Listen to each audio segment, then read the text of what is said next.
Hello everybody, welcome back to the channel. I am the Inconsequential Runner, and a couple of videos ago I talked about how I was going to attack the 10K race that I had coming up then.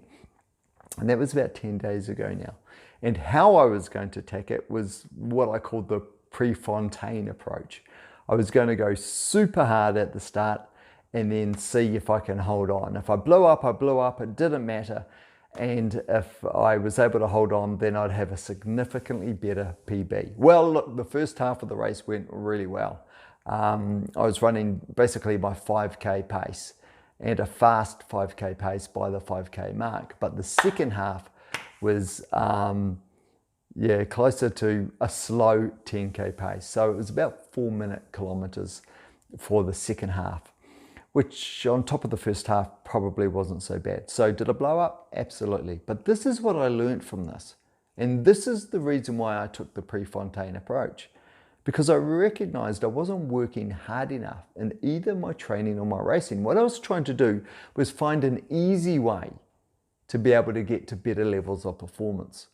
And I forgot that sometimes in my training, I just need to suffer. And sometimes, or often in my racing, I just need to suffer. And what I was trying to do was train hard so I could race easy and get a good performance. And that didn't work. And I was also trying to train easy, but then race hard to get a good performance. But what I took my eye off the ball from, I didn't word that right, but you know what I mean, was I need to train hard, not all the time. Of course, the 80-20 rule, 20% is hard training. But I needed that 20% to be really hard. I don't think I was pushing myself, or I know I wasn't pushing myself as hard as I needed to. Then in that other 80%, I'm recovering. I'm getting my legs ready for that next session. And when I race, again, I need to race hard. And that's what that Prefontaine approach helped me understand. Because my heart rate in some of the races was sitting at around about 165, 170 beats per minute.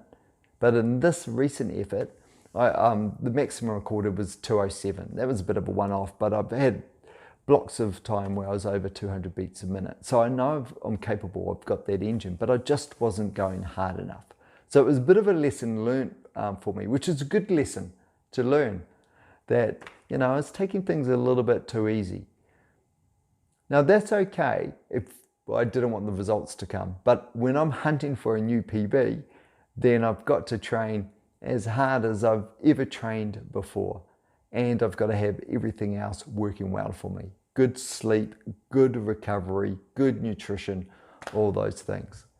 But the theme of this video is, and maybe it's a lens that you can put over your own training, is when it comes to the hard sessions in training, and when it comes to the racing, do I have the right attitude? Am I pushing myself hard enough? Because I know in some of my races, I was trying to find a reason to back off when I was feeling uncomfortable as opposed to a reason to push on, to push harder, which is what I used to do. So it's about being used to and being okay and comfortable in the pain cave, just making sure that you get there. Anyway, if that's a lens that you can put over your current performance and how you're going, and you think there's a benefit there for you too, great, steal it.